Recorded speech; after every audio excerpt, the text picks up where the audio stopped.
আসসালামু আলাইকুম। ডিনোভোলজের নতুন ভিডিওতে আপনাদের সবাইকে স্বাগত জানাচ্ছি। আমি জহিরুল ইসলাম। আমরা সিপিসি 1908 এর সেকশন 2 এর 22 পর্বের সিরিজ ডিসকাশন করছিলাম। আমরা অলরেডি 5টা পর্ব শেষ করেছি। সেখানে কোড কাকে বলে, রুল কাকে বলে এবং রুল প্রণয়নের ক্ষমতা কাকে দেওয়া আছে, কমিটি গঠন বিস্তারিত আমরা আলোচনা করেছি প্রিভিয়াস 5টা পর্বে। আপনারা যারা দেখেননি তারা আই বাটন থেকে অথবা কমেন্ট সেকশন থেকে অথবা আমাদের যে প্লেলিস্ট সেকশন আছে সেখান থেকেও চেক করতে পারেন।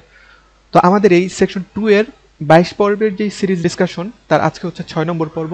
আমরা 6 থেকে নিয়ে 16 নম্বর পর্ব পর্যন্ত অর্থাৎ 6 থেকে 16 11টা পর্বে 3টা টপিক নিয়ে আমরা আলোচনা করব। আর 3টাই ভেরি ভেরি ইম্পর্টেন্ট। 1 নম্বর হচ্ছে ডিক্রি, 2 নম্বর হচ্ছে অর্ডার, 3 নম্বর হচ্ছে জাজমেন্ট। এই 3টা টপিক নিয়ে আমরা আলোচনা করব। তো ডিক্রি, অর্ডার অ্যান্ড জাজমেন্টের জন্য আমাদের যে পর্ব 11টা পর্ব হবে 6 নম্বর থেকে নিয়ে 16 নম্বর পর্ব পর্যন্ত। তাহলে আপনারা আমাদের এই পর্বগুলো অবশ্যই দেখবেন এবং প্রিভিয়াস পর্বগুলোও দেখবেন। পাশাপাশি আপনাদের যারা বন্ধুবান্ধব আছে তাদের কাছে আমাদের এই ভিডিওটা শেয়ার করে দিবেন। তো আজকে আমরা যে টপিক আলোচনা করব সেটা হচ্ছে ডিক্রি কাকে বলে, অর্থাৎ সেকশন 2 সাবসেকশন 2 পড়বো আমরা। পাশাপাশি এর সাথে কানেক্ট করে যে ধারাগুলো পড়তে হবে সেটা হচ্ছে আপনার 96, 97, 144। এছাড়াও দুইটা অর্ডার পড়তে হবে, অর্ডার 23 রুল 3 এবং অর্ডার 9 রুল 6 পড়তে হবে। তো যাই হোক, আজকে আমরা আমাদের মূল আলোচনায় যাই। আমরা বোর্ডে গিয়ে আজকে ডিক্রি কাকে বলে সেটা দেখার চেষ্টা করব। তো চলুন বোর্ডে যাওয়া যাক। সিপিসি 1908, সিপিসি 1908 আমরা দেখব সেকশন 2 সাবসেকশন 2 ডিক্রি কাকে বলে। পাশাপাশি এই ধারার সাথে কানেক্ট করে সিপিসির যে ধারা পড়তে হবে আমাদের সেই আলোচনাটাও আমরা একটু করে রাখছি এবং অর্ডারটাও একটু নোট নিয়ে নিব। তো ধারা পড়তে হবে 96, 97, 144। এছাড়া অর্ডার পড়তে হবে 9 রুল 6। এছাড়া পড়তে হবে অর্ডার 23 রুল 3। এটা হচ্ছে অর্ডার 9 রুল 6। আমি রুলটা লিখলাম না কারণ স্পেস বেশি লাগবে। Order 23 rule 3। তো এটাও অর্ডার, এটাও অর্ডার, অর্ডারের আন্ডারে রুল এটা আর এটা। আমি স্পেসের কারণে রুল কথাটা লিখিনি, আপনারা খাতায় নোট নেওয়ার সময় অবশ্যই লিখে নেবেন। তো আজকে আমরা দেখব ডিক্রি কাকে বলে। তার আগে আমি একটু শর্টে একটা কথা বলে নিচ্ছি। আমরা জানি কোর্ট যে সিদ্ধান্ত দেয় তা অবশ্যই দুই রকম হয়, হয় তার ডিক্রি হবে অথবা অর্ডার হবে। তাহলে কোর্টের যে সিদ্ধান্ত তা দুই রকম হয়, এক হয়তো সেটা ডিক্রি হবে অথবা দুই সেটা অর্ডার হবে। আর এই ডিক্রি বা অর্ডার দেওয়ার জন্য আদালত কারণ উল্লেখপূর্বক যেই স্টেটমেন্ট বা বিবৃতি দেন সেটা হচ্ছে জাজমেন্ট বা রায়। তো আমরা সেকশন 2 সাবসেকশন 2 এর মাধ্যমে জানবো ডিক্রি কাকে বলে। আপনারা যদি ধারাটা পড়েন তাহলে সেখানে দেখবেন বলা আছে আদালতের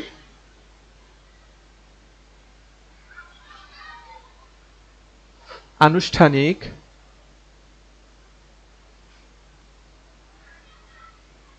সিদ্ধান্তকে ডিক্রি বলে।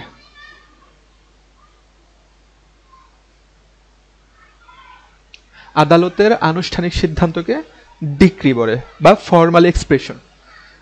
এটাকে ইংলিশ টার্ম হচ্ছে ফর্মাল এক্সপ্রেশন, ফর্মাল এক্সপ্রেশন।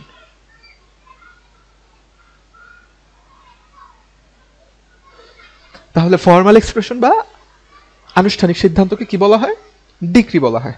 এখন প্রশ্ন হচ্ছে ফর্মাল এক্সপ্রেশন বা আনুষ্ঠানিক সিদ্ধান্ত কি? এটা হচ্ছে কোর্ট বা আদালত আইন অনুযায়ী যেই সিদ্ধান্ত দেয়, অর্থাৎ আইন অনুসরণ করে যেই ডিসিশনটা দেয় সেটাই হচ্ছে ফর্মাল এক্সপ্রেশন বা আনুষ্ঠানিক সিদ্ধান্ত। তো এটা ছিল ধারাতে বলা। তো আমি কয়েকটা মানদণ্ড আপনাদের এখানে নোট দিয়ে দিব, যেটা দেখেও আপনারা বুঝতে পারবেন যে আদালতের কোন ডিসিশনটা অর্ডার আর কোন ডিসিশনটা ডিক্রি। তো চলুন মানদণ্ড বা ক্রাইটেরিয়া গুলো একটু দেখি। 1 নম্বর, সিভিল কোর্টে অর্থাৎ দেওয়ানি আদালতে যে মামলাটা হবে সেটা অবশ্যই আরজি দাখিলের মাধ্যমে হতে হবে।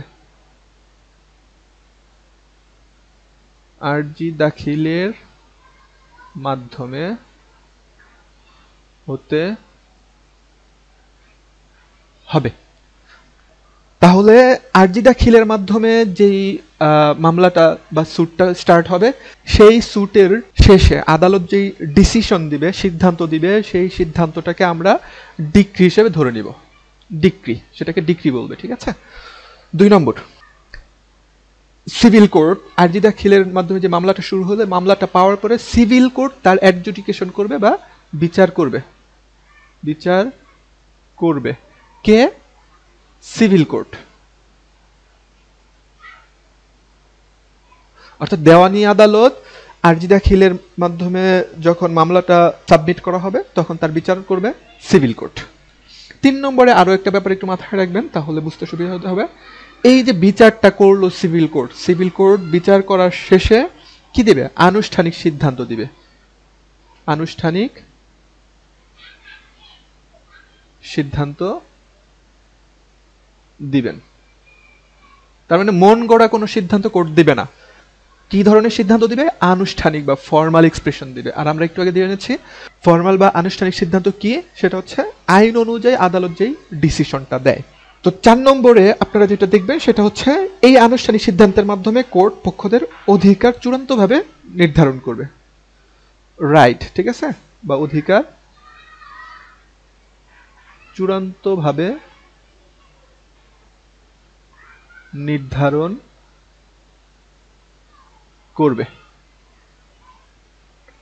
তাহলে আপনারা ডিক্রি হওয়ার জন্য যে মানদণ্ডগুলো, এই মানদণ্ডগুলো যদি একটু ফলো করেন তাহলে ডিক্রি কোনটা, আদালতে কোন ডিসিশনটা ডিক্রি, কোন ডিসিশনটা অর্ডার, এটা একদম ইজিলি বুঝতে পারবেন। তো নর্মালি আমি 4টা মানদণ্ড বললাম, আরো কিছু আপনারা হয়তো বা পড়লে বইটা একটু দেখলে বুঝতে পারবেন। কারণ হচ্ছে আমি যদি টোটাল আলোচনাটা এখানে করতে যাই তাহলে ভিডিওর লেন্থ অনেক বড় হয়ে যায়, সেক্ষেত্রে আপনাদের দেখতেও বোরিং লাগে। তো আমি যতটুকু আলোচনা একেবারে না করলেই না, ততটুকু তুলে ধরার চেষ্টা করি সবসময়। তো আবারও দেখি, চলুন ডিক্রি কাকে বলে। সেকশন 2 সাবসেকশন 2টা যদি আপনারা একটু ফলো করেন তাহলে সেখানে দেখবেন বলা আছে আদালতের আনুষ্ঠানিক সিদ্ধান্তকে বা ফর্মাল এক্সপ্রেশনকে ডিক্রি বলা হয়। ফর্মাল এক্সপ্রেশনকে কি বলা হয়? ডিক্রি বলা হয়। আমি কয়েকটা মানদণ্ড এখানে তুলে ধরার চেষ্টা করেছি। 1 নম্বর, আরজি দাখিলের মাধ্যমে অবশ্যই স্যুটটা স্টার্ট হতে হবে।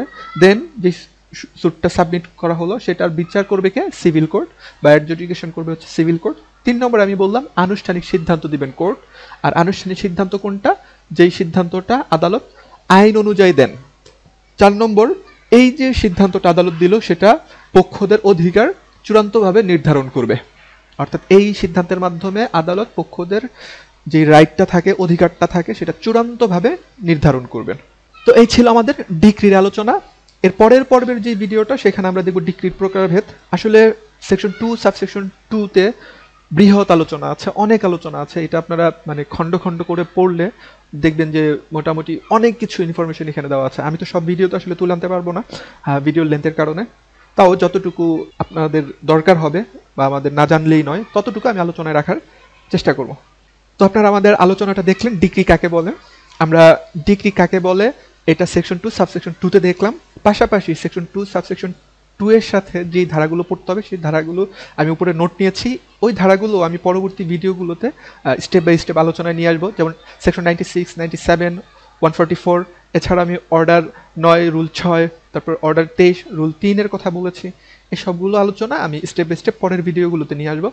তো সেই পর্যন্ত আপনারা ধৈর্য ধরে আমাদের সাথেই থাকবেন এবং আমাদের DenovoLaws ইউটিউব চ্যানেলের যে প্লেলিস্ট সেকশনটা আছে সেটা থেকে আপনারা আমাদের আইন বিষয়ক যতগুলো সাবজেক্ট আছে, বার কাউন্সিলের এবং জুডিশিয়ারির, সেই আলোচনাগুলো দেখবেন। পাশাপাশি আপনারা আপনাদের ফেসবুক ওয়ালে শেয়ার করে রাখবেন। তো যাই হোক, আজকের মধ্যে এখানে আমি আলোচনা শেষ করছি। DenovoLaws এর পক্ষ থেকে সবাইকে সালাম। সবাই ভালো থাকবেন, সুস্থ থাকবেন। আল্লাহ হাফেজ।